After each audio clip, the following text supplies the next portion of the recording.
The galaxy thought they knew humans.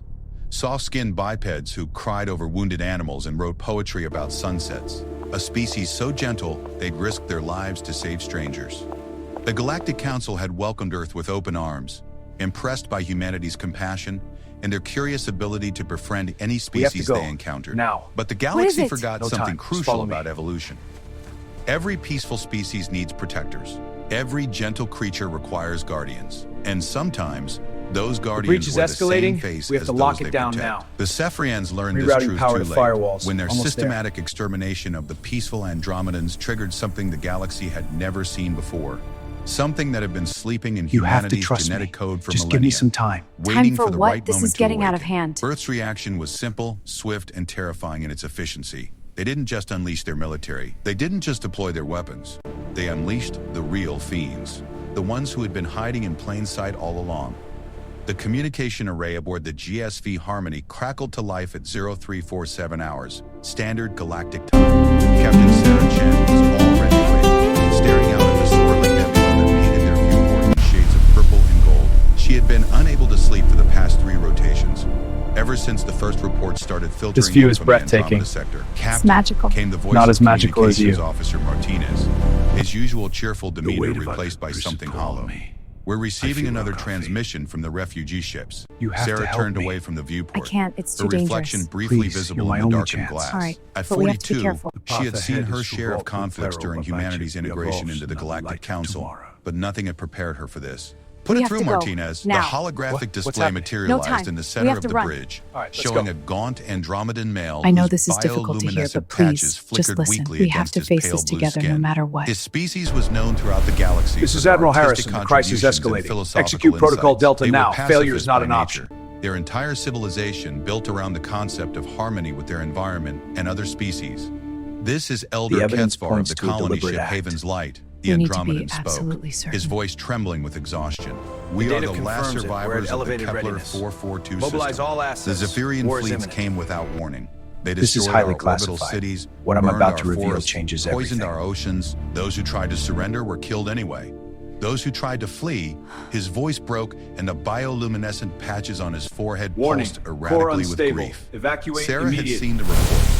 17 Andromedan worlds, each home to billions of peaceful beings, had been systematically destroyed over the past month.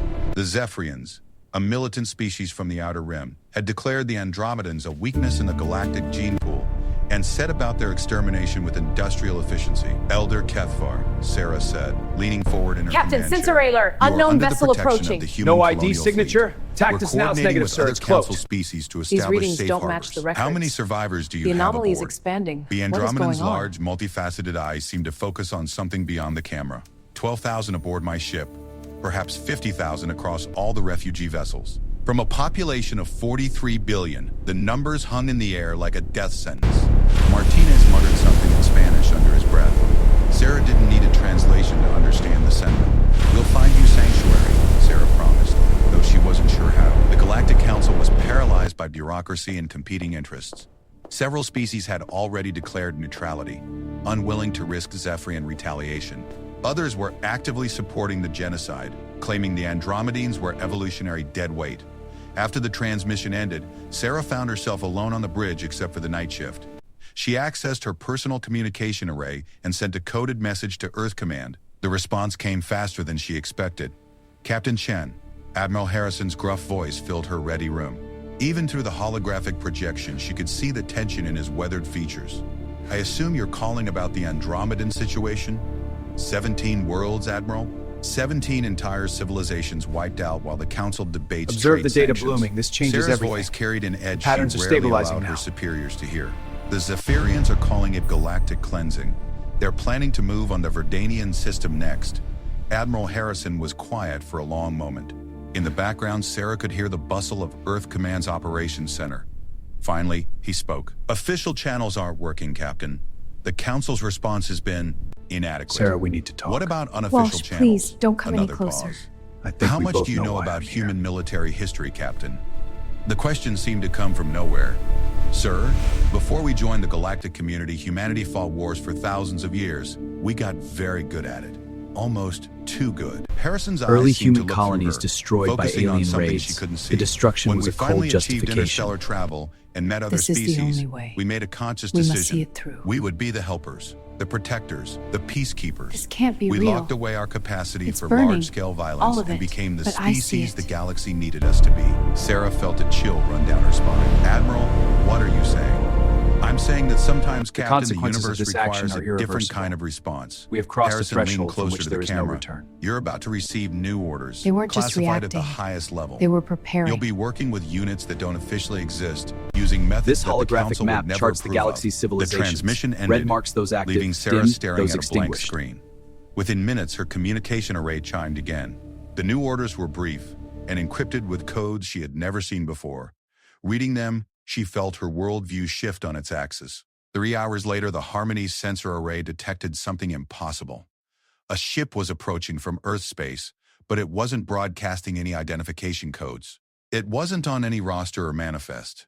According to every official record Sarah could access, the vessel simply didn't exist. Captain, Lieutenant Commander Torres called from the sensor station. The approaching ship is requesting permission to dock. They're transmitting clearance codes I've never seen before. Sarah looked at the codes on her screen. They matched exactly with those in her new orders. Grant them permission. Bay 7. And Torres? This meeting never happened. Bay 7 was typically used for cargo transfers, isolated from the main corridors of the ship. When the airlock cycled open, Sarah was surprised to see only 2 figures emerge from the mysterious vessel. They wore no uniform she recognized, no insignia or rank markers. One was a woman in her 50s, with steel-gray hair and eyes that seemed to catalog every detail of the docking bay. The other was a younger man who moved with a predator's grace, his smile too sharp to be entirely human. Captain Chen, the woman said, extending her hand. I'm Director Walsh. This is my associate, Mr. Constantine. We're here about the Andromedan situation. Sarah shook the offered hand, noting the calluses and scars that spoke of a life far removed from typical diplomatic service. I wasn't given much information about your organization. That's because we don't officially exist, Constantine said, his accent carrying traces of several Earth languages. We're what you might call a contingency plan, for situations where normal diplomatic and military responses prove insufficient. The Zephyrians have made their position clear, Walsh continued. They intend to exterminate every Andromedan in the galaxy. The Council won't act decisively, and by the time they do, it will be too late. Sarah felt compelled to ask the question that had been gnawing at her since receiving the orders. What exactly do you intend to do? Walsh and Constantine exchanged a glance. When Walsh turned back to Sarah, her expression had hardened into something that made the captain's blood run cold. We're going to remind the galaxy why humans spent 10,000 years as apex predators before we decided to play nice, Walsh said quietly. The Zephyrians want to see what real monsters look like. We're going to show them. Over the next several hours, Sarah learned about an aspect of humanity she had never suspected existed. While the official human government preached peace and cooperation, a shadow organization had been quietly preparing for scenarios exactly like this one. They had ships that could operate in complete stealth, weapons that violated several galactic treaties, and most disturbing of all, personnel who had been psychologically conditioned for warfare in ways that the Geneva Conventions would never have allowed. Every species in the galaxy sees humans as the friendly ones, Constantine explained as he showed Sarah tactical displays that made her stomach turn. They've forgotten that we're the only species that actively hunted other sapient life forms. We're the only ones who turned warfare into an art form. We're the only ones who could look at a nuclear weapon and think, this isn't destructive enough. But we evolved, Sarah protested. We grew beyond that. No, Walsh corrected. We chose to put it aside. There's a difference. And now, for the first time in 3 centuries, we're choosing to pick it back up again. The plan they outlined was both elegant and terrifying. The Zephyrians operated under the assumption that other species would respond to their genocide with the same limited military thinking that dominated galactic politics. They expected trade sanctions, limited military intervention, and eventually acceptance of their actions as a fait accompli. They weren't prepared for an enemy that had spent millennia perfecting the art of total war. The first phase begins in 18 hours, Walsh informed Sarah. We'll need you to maintain your current patrol route and continue providing aid to Andromedan refugees. To the outside galaxy, you're still just a humanitarian mission. And what will you be doing? Constantine's smile returned, sharp as a blade. We'll be conducting a different kind of diplomacy.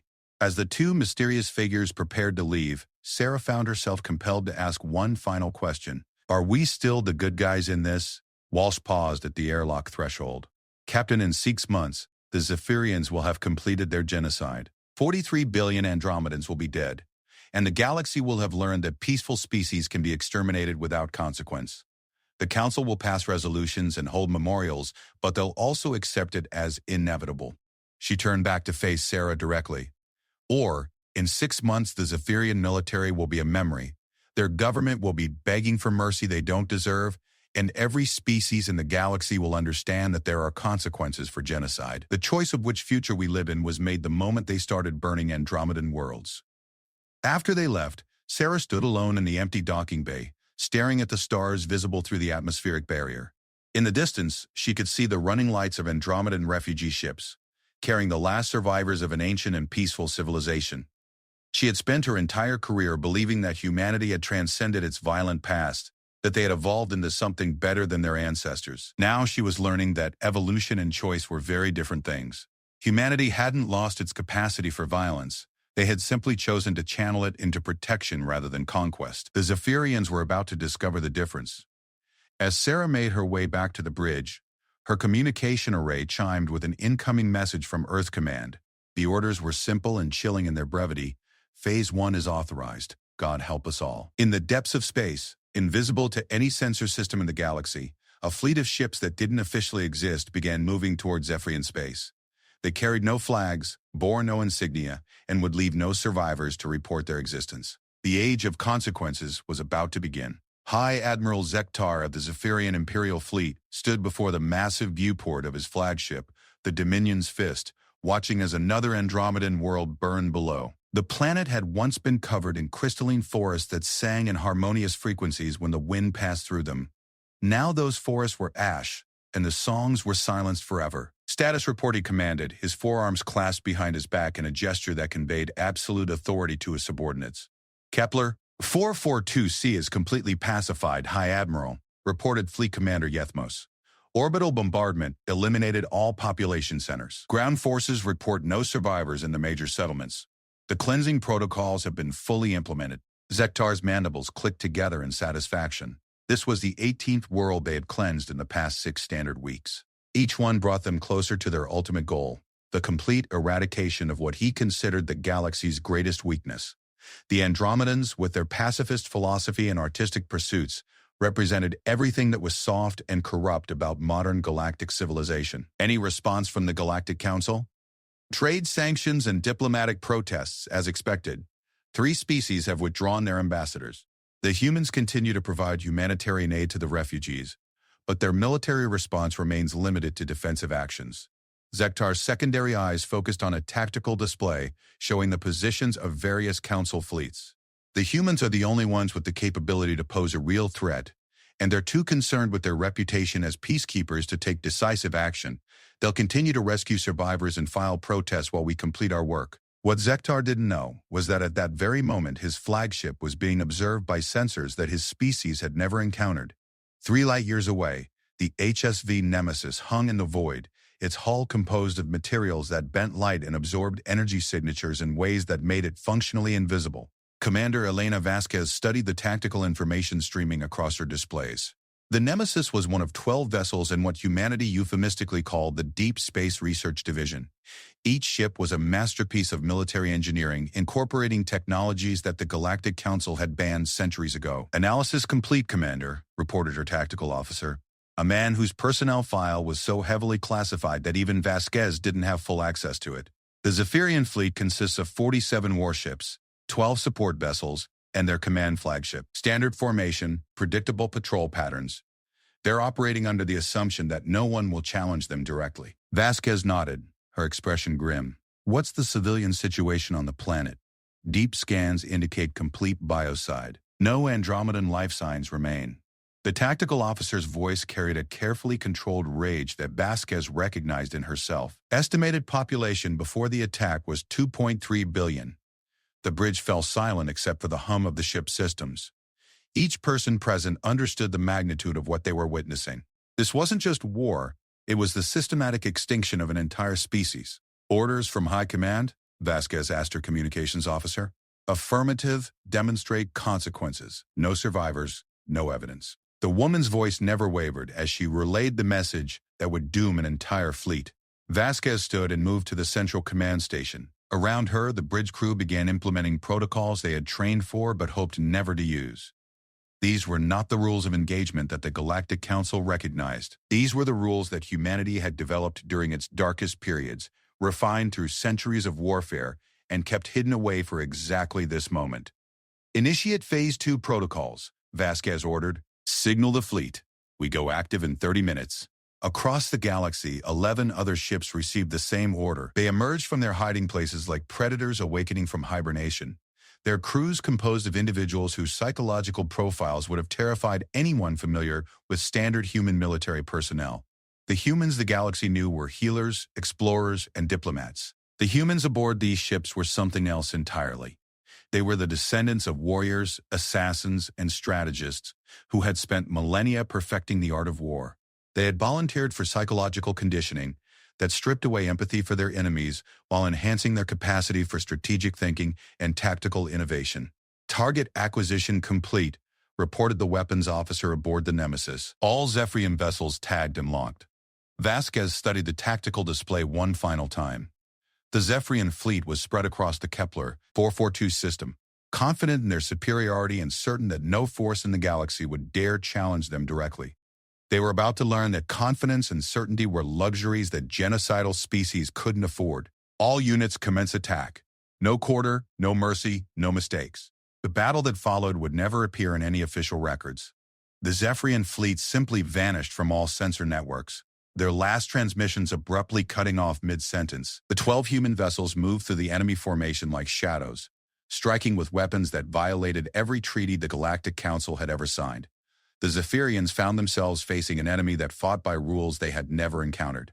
Their shields were designed to deflect energy weapons and projectiles. They were not prepared for weapons that targeted their ship's molecular structure, causing hull plating to simply dissolve. Their targeting systems were optimized for conventional tactics. They couldn't track enemies who moved in patterns that seemed to defy physics. High Admiral Zektar watched in growing horror as his fleet was systematically dismantled. Ship after ship simply vanished from his sensors, their destruction so complete that there wasn't even debris left behind. His communication arrays were being jammed by signals that his equipment couldn't even detect, let alone counter. "What are we facing?" he demanded, his forearms gesturing frantically at the tactical displays that showed his forces being eliminated one by one. "Unknown vessels, High Admiral," his tactical officer reported, his voice high with panic. "They don't match any configuration in our databases. Their technology appears to be," he paused, as if afraid to voice his conclusion, "superior to anything the Council species possess."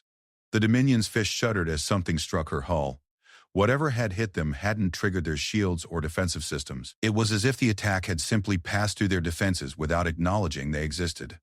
"Hull breach on decks 15 through 20, came the report from engineering. "But the damage isn't consistent with any weapon system we know. It's like something is eating through the hull plating at the molecular level." Zektar realized with growing terror that he was facing an enemy he couldn't understand, couldn't predict, and couldn't fight. His fleet, which had seemed invincible against the peaceful Andromedans, was being destroyed by forces that operated according to principles his species had never encountered. "Signal for retreat," he ordered. "All ships withdraw to the outer system." But there was no retreat. The human vessels had positioned themselves with tactical precision, cutting off every escape route. They moved like a pack of predators, herding their prey into increasingly smaller areas until there was nowhere left to run. The end came swiftly for most of the Zephyrian ships. The Dominion's fist, however, was deliberately left for last. Vasquez wanted the Zephyrian command structure to understand what was happening to them. "This is Commander Elena Vasquez of the Human Deep Space Division," she transmitted directly to the Zephyrian flagship. "You are guilty of genocide against the Andromedan species. Your sentence is death." Zektar's image appeared on the main screen, his four eyes wide with terror and confusion. "The humans don't have ships like these. The Council would never authorize such weapons. You're violating every treaty." "Treaties are for civilized species," Vasquez interrupted. "You forfeited any claim to civilization the moment you began exterminating innocent populations. You wanted to see what monsters look like, High Admiral. We're about to show you." The transmission cut off, and the Dominion's fist suffered the same fate as the rest of the Zephyrian fleet. The massive warship simply ceased to exist, its constituent atoms scattered across space by weapons that shouldn't have been possible. In the aftermath, the 12 human vessels regrouped at the edge of the system. Their mission was complete, but it was only the beginning.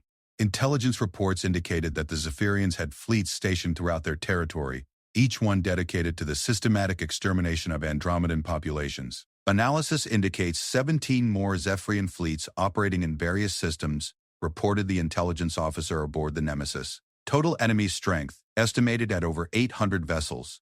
Vasquez felt a cold satisfaction as she reviewed the data. The Zephyrians had built their strategy around the assumption that no one would challenge them with anything approaching equal force. They were about to discover that humanity had been preparing for this kind of warfare far longer than they had been planning genocide. Signal High Command, she ordered. Phase 2 complete, requesting authorization for full-scale operations.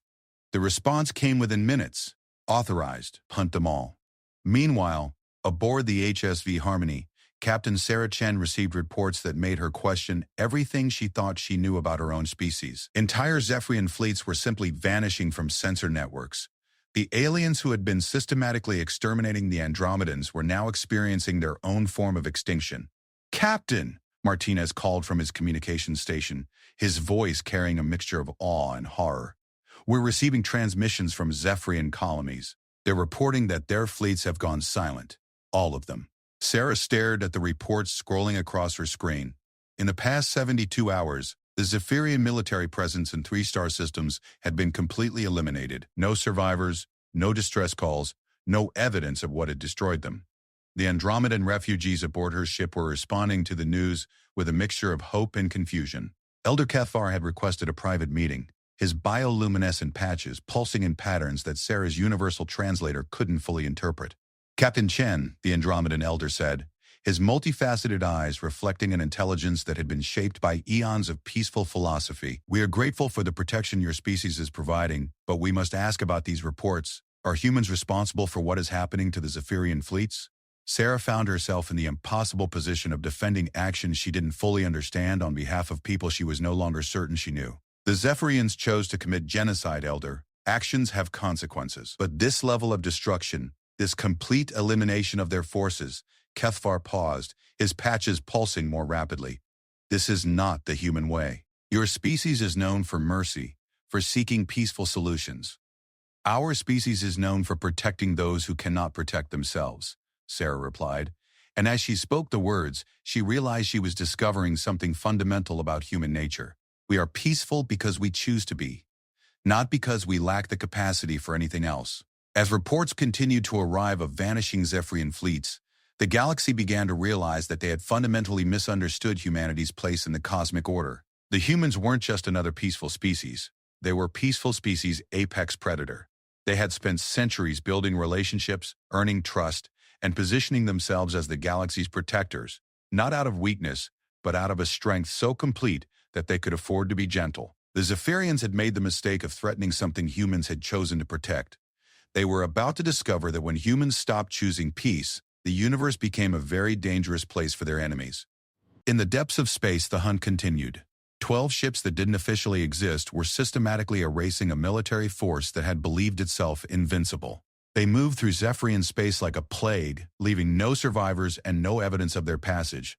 The galaxy's age of consequences had begun, and humanity's real face was finally being revealed. The Galactic Council Chamber on Nexus Prime had never seen such chaos.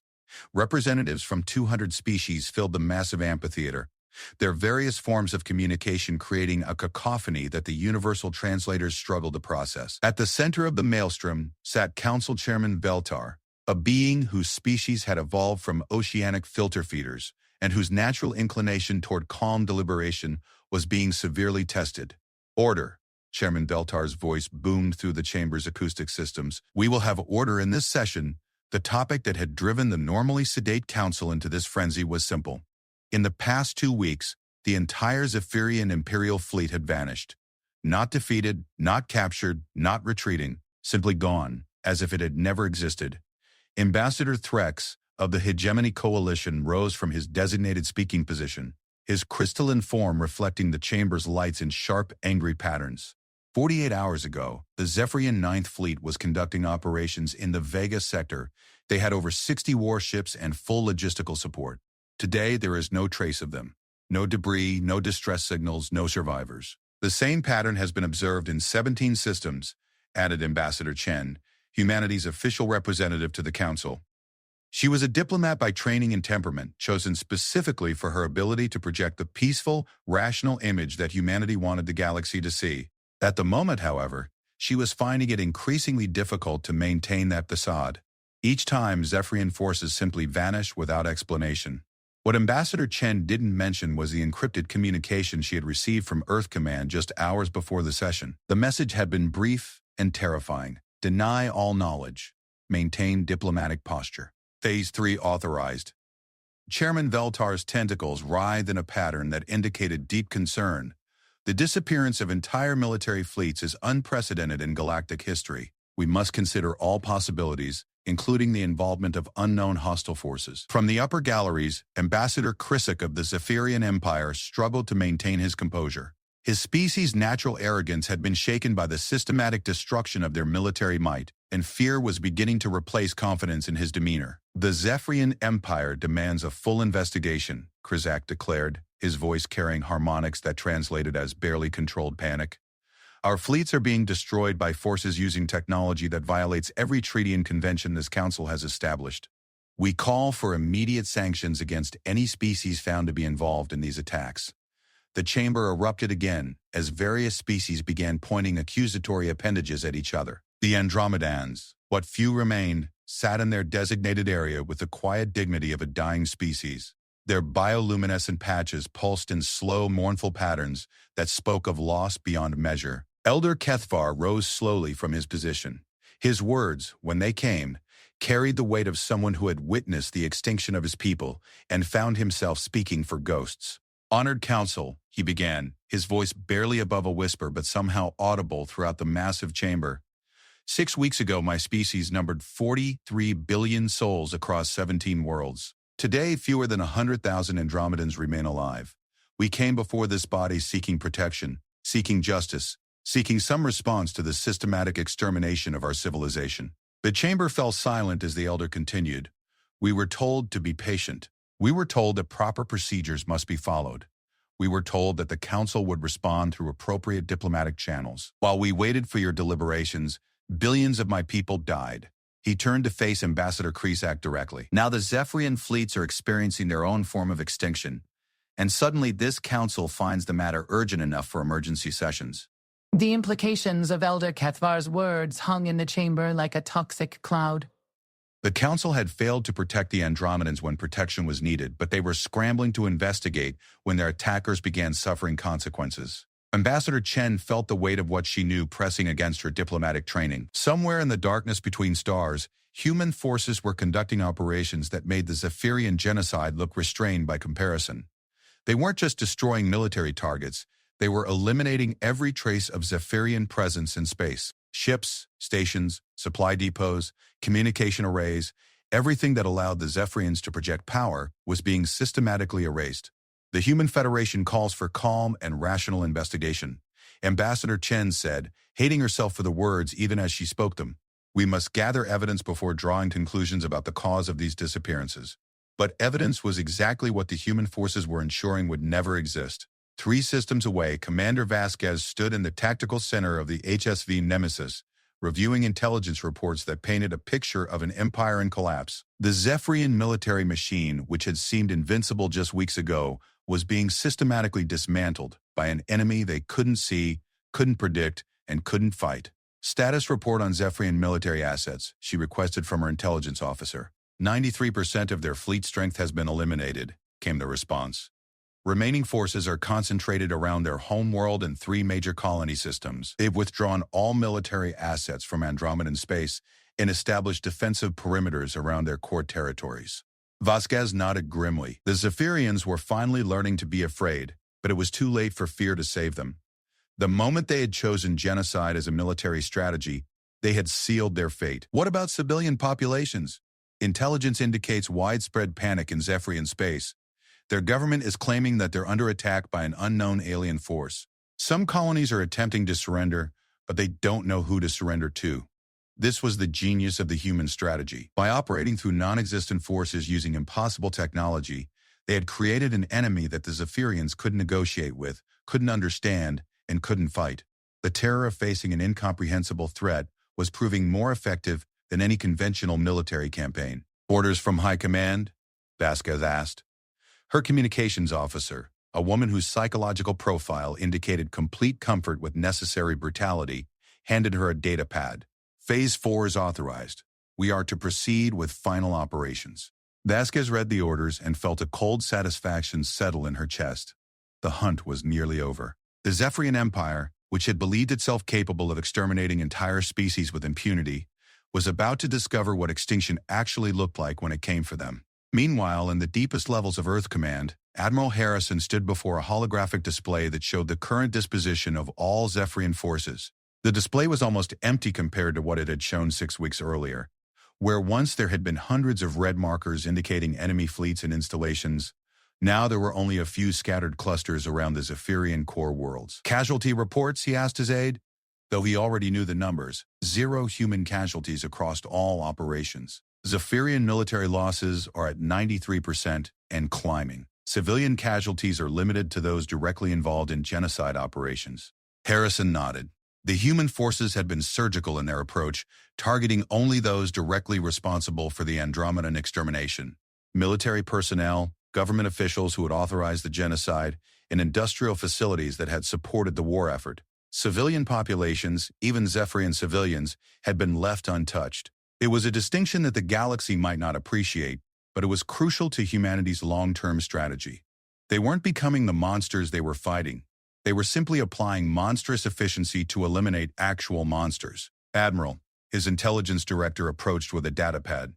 "We're receiving reports that several council species are beginning to suspect human involvement. Evidence? None that would stand up to scrutiny. Our operational security has been perfect. But some species are noting that human forces always seem to be in position to rescue Andromedan survivors, and that we've shown no surprise at the Zephyrian fleet disappearances." Harrison considered this. It had always been inevitable that suspicions would arise. Humanity's reputation as the galaxy's protectors made them the obvious candidates for retaliation against genocidal forces. The challenge was maintaining plausible deniability while ensuring the mission's completion. "What's the timeline for final operations?" 18 hours until we reach Zephyrian Prime. The remaining military assets will be eliminated, and the government officials responsible for authorizing genocide will face justice. And after that, the 12 ships return to deep space and disappear. Officially, they never existed. The Zephyrian Empire collapses due to unknown forces, and the galaxy learns that genocide has consequences. Harrison stared at the tactical display for a long moment. In 18 hours, an empire that had believed itself invincible would cease to exist. The species that had casually exterminated billions of peaceful Andromedans would face their own extinction. It was justice of a sort, though not the kind that the Galactic Council would ever officially sanction. "Sir," his aide approached again, "there's one more thing. We've received a communication from the Andromedan survivors. Elder Kethvar has requested a private meeting with you." This was unexpected. The Andromedans had been kept isolated from the operational details of humanity's response to their genocide. They knew that someone was striking back at the Zephyrians, but they didn't know who or how. Set up a secure channel. Maximum encryption. Minutes later, Elder Kethvar's image appeared in Harrison's private office. The Andromedan elder looked even more frail than before, his bioluminescent patches barely flickering with the energy that had once made his species so beautiful to observe. "Admiral Harrison," Kethvar began, his voice carrying the weight of someone who spoke for the dead. "I am the elected representative of the last Andromedans in the galaxy. We number fewer than 100,000 from a population that once exceeded 40 billion. Harrison waited, unsure what the elder wanted to say.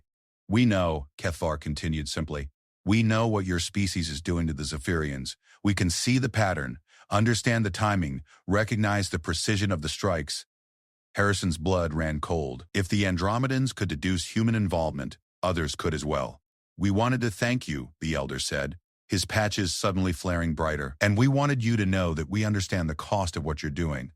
Your species is sacrificing its reputation for peace in order to achieve justice for ours. You are becoming the very thing the galaxy fears in order to protect those who cannot protect themselves." The old admiral found himself at a loss for words. In all his years of military service, he had never been thanked for conducting operations he couldn't officially acknowledge. The galaxy will remember the humans as either its greatest protectors or its most dangerous predators. Kethvar concluded, perhaps both memories will be true. Either way, the Andromedans will remember that when our species faced extinction, humanity chose to act rather than deliberate. After the transmission ended, Harrison sat alone in his office, contemplating the weight of what his species was doing. They were transforming themselves from the galaxy's helpers into its enforcers, from peacekeepers into executioners. Future historians would debate whether the change was necessary or catastrophic. But in 18 hours, the Zephyrian Empire would be a memory, and every species in the galaxy would know that genocide carried a price. Whether that made humanity heroes or monsters would be a question for philosophers. For now, it was enough that it made them effective. The Zephyrian homeworld of Zephyr Prime had never known fear.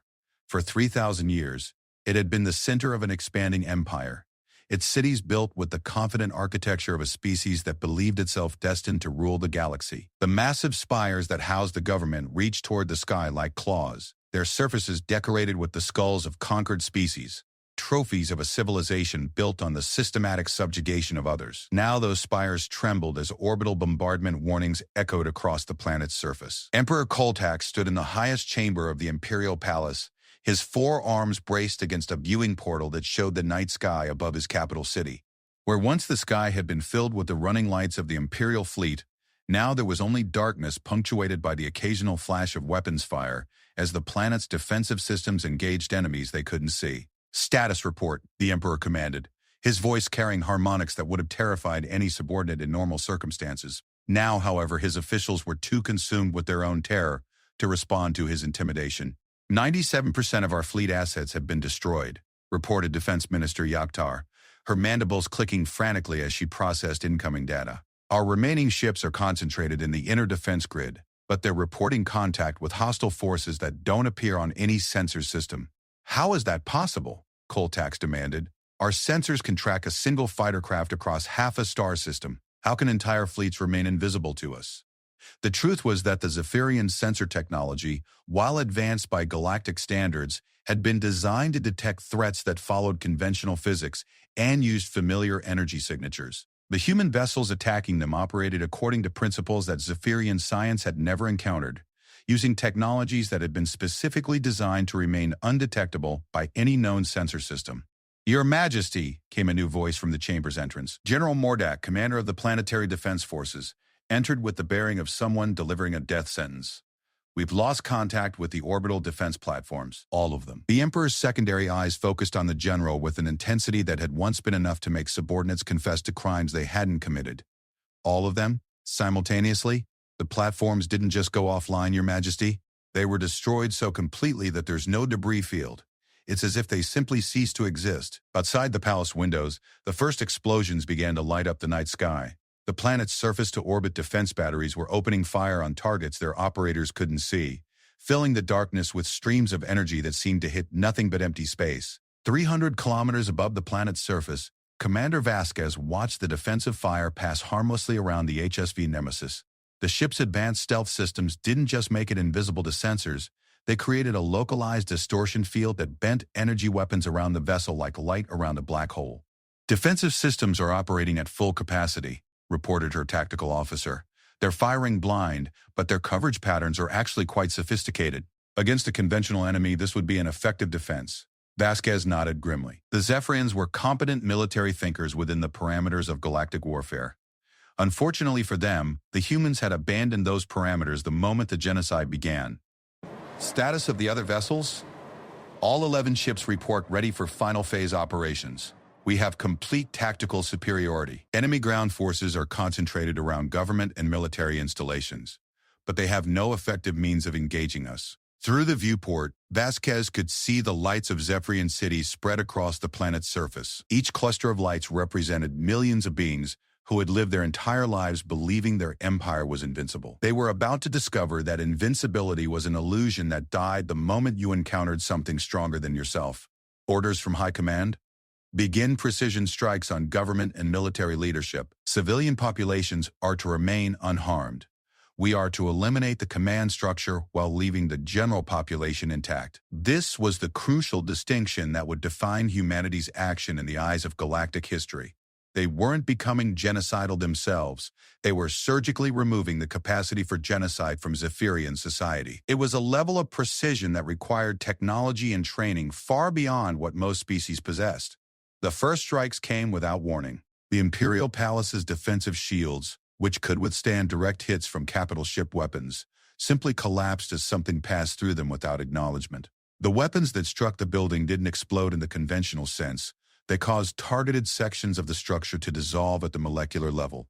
Emperor Coltax found himself standing in a chamber that was suddenly open to the night air, its walls having simply vanished. Around him, his advisors and generals were discovering that their positions of power meant nothing when faced with an enemy that could reach them anywhere. "Surrender!" came a voice that seemed to originate from the air itself. The universal translators struggled with the accent, identifying it as originating from somewhere in the Sol system. "You have 60 seconds to order all Zephyrian military forces to stand down and surrender." "Who are you?" Coltax demanded, his forearms gesturing frantically at the empty air. "Show yourself." "We are the consequences of your actions," the voice replied. "You chose to exterminate 43 billion innocent beings. That choice has led you here." "The humans," the Emperor breathed, his mandibles clicking together as understanding dawned. "This is human technology. But the humans are pacifists. They don't possess weapons like these." "You are correct that we prefer peace," the voice acknowledged. "But you made peace impossible the moment you began committing genocide. You have 30 seconds to surrender." Coltax looked around at what remained of his palace, at his cowering advisors, at the burning city beyond. In the distance, he could see similar precision strikes eliminating military installations and government buildings across the planet.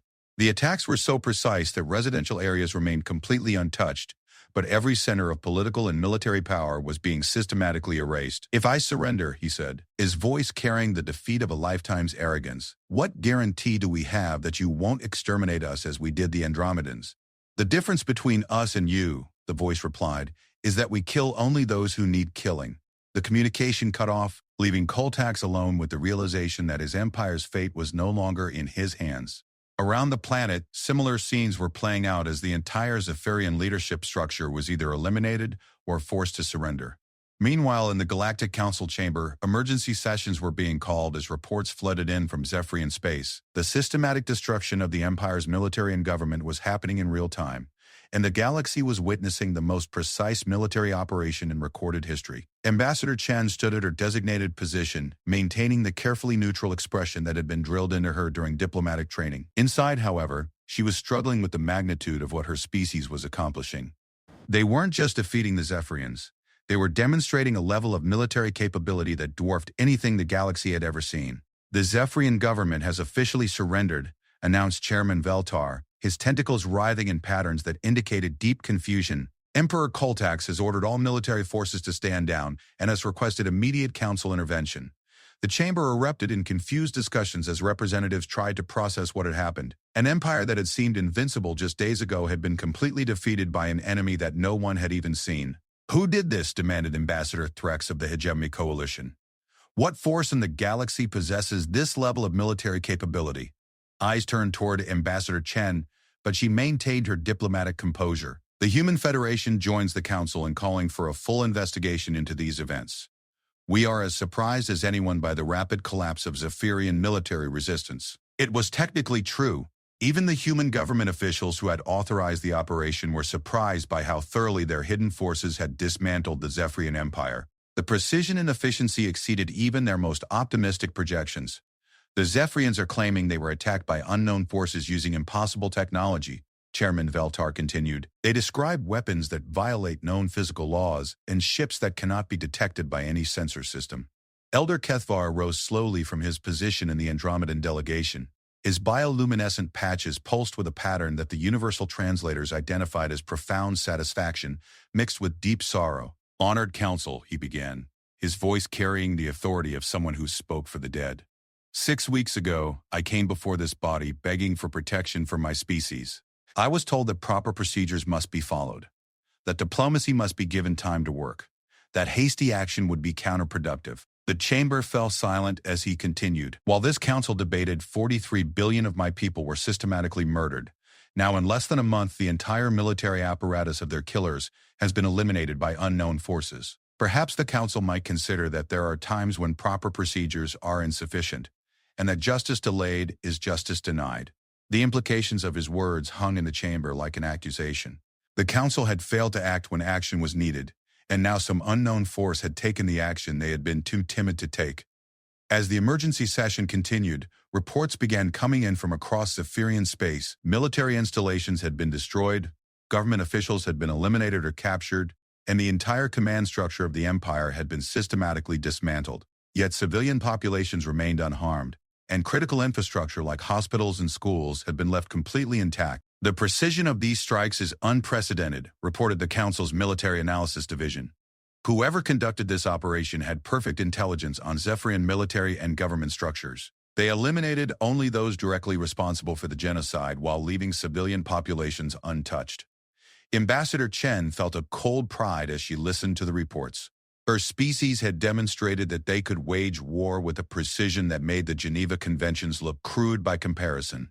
They had eliminated a genocidal regime without becoming genocidal themselves. But she also knew that the galaxy would never look at humanity the same way again. The gentle, peaceful humans who had been everyone's friends and helpers were revealed to possess military capabilities that dwarfed anything previously imagined. They had shown that their pacifism was a choice, not a limitation. As the session concluded, representatives from various species began approaching the human delegation with new interest. Some sought reassurance that humanity harbored no aggressive intentions toward their own governments. Others wanted to discuss defensive pacts and mutual security agreements. Ambassador Chen responded to each approach with the same diplomatic neutrality she had maintained throughout the crisis. But privately, she understood that everything had changed. Humanity had revealed its true nature to the galaxy, and that revelation would reshape interstellar politics for generations to come. In the depths of space, the 12 ships of the Deep Space Division began their journey back to coordinates that existed on no official charts. Their mission was complete, and the galaxy had learned a lesson that would echo through history. Genocide carried a price, and humanity was willing and able to collect that debt. The age of consequences had reached its conclusion, but the age of humanity's true influence in galactic affairs was just beginning. 6 months after the fall of the Zephyrian Empire, the galaxy had settled into a new and carefully maintained equilibrium. The Galactic Council chamber on Nexus Prime looked the same as it always had, but the dynamics within had shifted in ways that would have been unthinkable a year before. Captain Sarah Chen, recently promoted to Admiral and appointed as humanity's new military liaison to the Council, stood at the viewing port of her flagship, the GSV Harmony's Promise. The name had been chosen carefully, a reminder that humanity's promises, whether of protection or consequences, were things the galaxy could depend on. Admiral, her aide approached with a data pad, the monthly security briefing is ready for your review. Sarah took the pad and scanned the contents.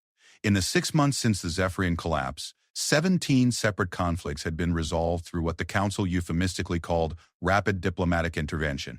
Each time, the pattern was the same. A stronger species would threaten or attack a weaker one. Humanity would offer to mediate, and the aggressor would suddenly discover compelling reasons to accept peaceful resolution. The galaxy had learned to read the signs. When human diplomats offered to mediate a conflict, it wasn't really an offer, it was an ultimatum. The choice was simple: accept peaceful resolution or face the consequences that the Zephyrians had discovered. Any species still testing our resolve? Sarah asked. The Hegemony Coalition made some aggressive moves toward the Sishian worlds last week, but they withdrew their fleets as soon as our diplomatic mission arrived in the sector.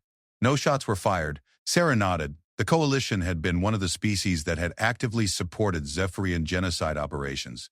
They understood better than most what humanity was capable of when pushed too far. A communication alert chimed, and Elder Kephar's image appeared on the main screen. The Andromedan leader looked healthier than he had in months, his bioluminescent patches pulsing with patterns that the Universal Translator now identified as cautious optimism.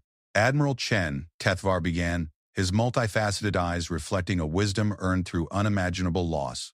The reconstruction of New Andromeda proceeds well.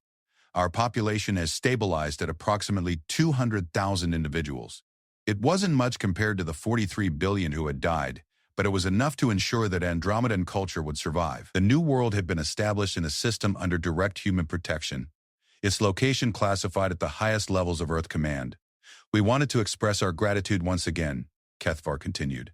Not just for saving our species from extinction, but for the way you chose to do it. You could have become the very monsters you were fighting. Instead, you demonstrated that justice and restraint can coexist even in the darkest circumstances. Sarah felt the weight of that statement. The human forces had eliminated the Zephyrian leadership and military with surgical precision, but they had also ensured that Zephyrian civilians were relocated to suitable worlds where they could rebuild their society. It was a level of post-conflict planning that demonstrated humanity's commitment to justice rather than revenge. How are the Zephyrian civilian populations adapting, Sarah asked. Better than expected. Without their military caste and imperial ideology, many have embraced the philosophy of peaceful coexistence. Some have even requested to join our reconstruction efforts as a form of atonement. It was an outcome that no one had predicted. The species that had committed genocide was now actively working to help their victims rebuild. It wasn't forgiveness. The dead couldn't be brought back, but it was something resembling redemption. Meanwhile, in the deepest levels of Earth Command, Admiral Harrison reviewed reports from across human space. The revelation of humanity's true military capabilities had triggered a wave of diplomatic overtures that kept his staff working around the clock. Status report on alliance requests, he asked his aide. 47 species have requested formal defense pacts in the past month alone. Another 32 want to establish joint military training programs. The Council has unofficially designated us as the primary peacekeeping force for the Outer Rim sectors. Harrison studied the data with mixed feelings. Humanity had achieved a level of galactic influence that previous generations could never have imagined, but it had come at the cost of their carefully cultivated image as the galaxy's friendly helpers. They were now the galaxy's enforcers, respected and feared in equal measure.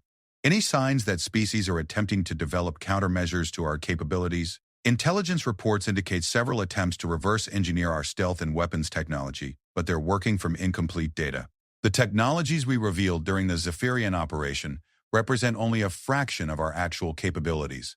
This was the genius of humanity's long-term strategy. By revealing just enough of their true power to establish dominance, they had convinced potential enemies that resistance was futile, while keeping their most advanced capabilities hidden. Every species in the galaxy now understood that humanity possessed overwhelming military superiority. What about the Deep Space Division? All 12 vessels have returned to their classified positions.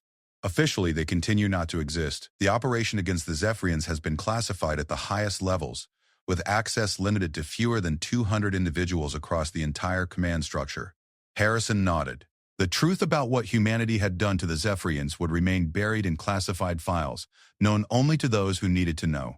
The galaxy would continue to speculate about mysterious forces and unknown attackers, never realizing that their friendly human neighbors possessed the capacity to eliminate entire civilizations. A priority communication alert interrupted his thoughts. The message was from Ambassador Chen at the Galactic Council, and her expression suggested significant developments. Admiral, she began, the Council has just concluded a special session on galactic security protocols. They've officially requested that humanity assume primary responsibility for preventing future genocide attempts. The request wasn't entirely unexpected. In the months since the Zephyrian collapse, it had become clear that traditional Council peacekeeping methods were inadequate for dealing with species that committed systematic atrocities. Humanity had demonstrated both the capability and willingness to intervene decisively when such situations arose. What are the terms? Harrison asked.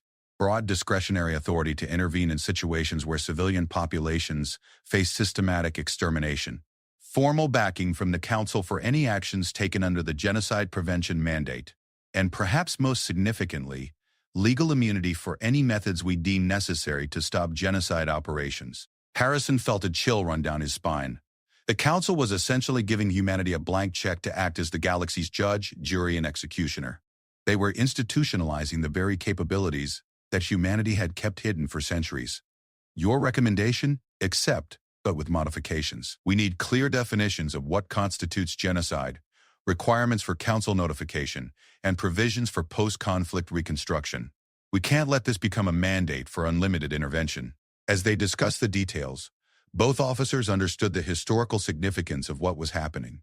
Humanity was being offered the role of galactic hegemon, the ultimate authority on questions of interstellar justice and security. It was a position that every previous dominant species had sought through conquest and intimidation. Humanity was being handed that role because they had demonstrated that they could be trusted with absolute power.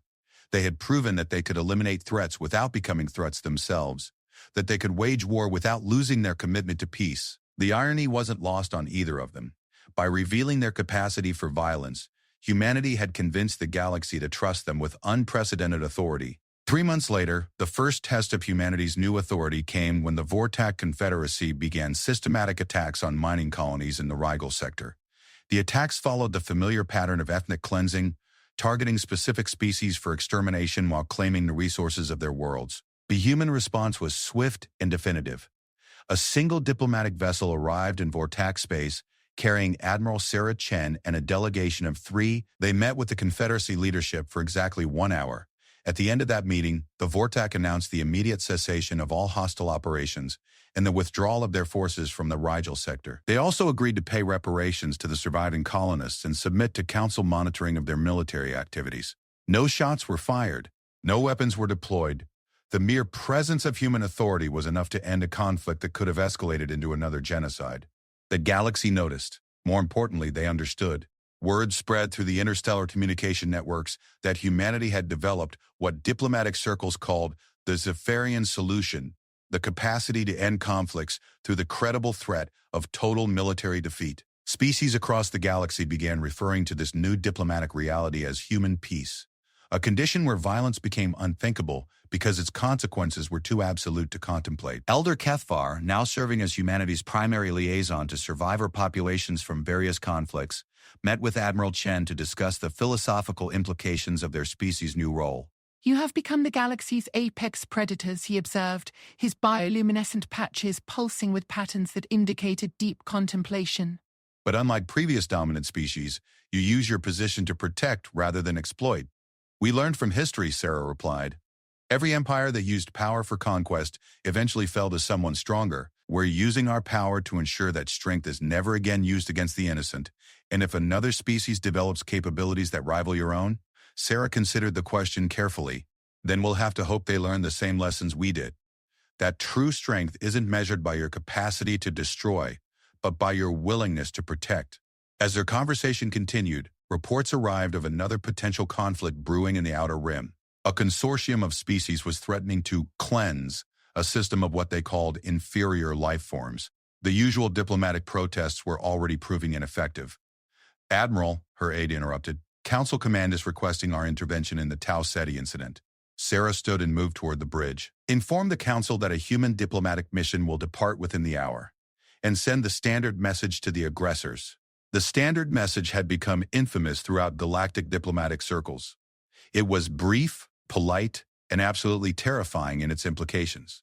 The Human Federation offers its services as mediator in your current dispute. We look forward to achieving a peaceful resolution that respects the rights and dignity of all parties involved. Every species in the galaxy knew what that message really meant. Stop what you're doing or face the consequences that ended the Zephyrian Empire.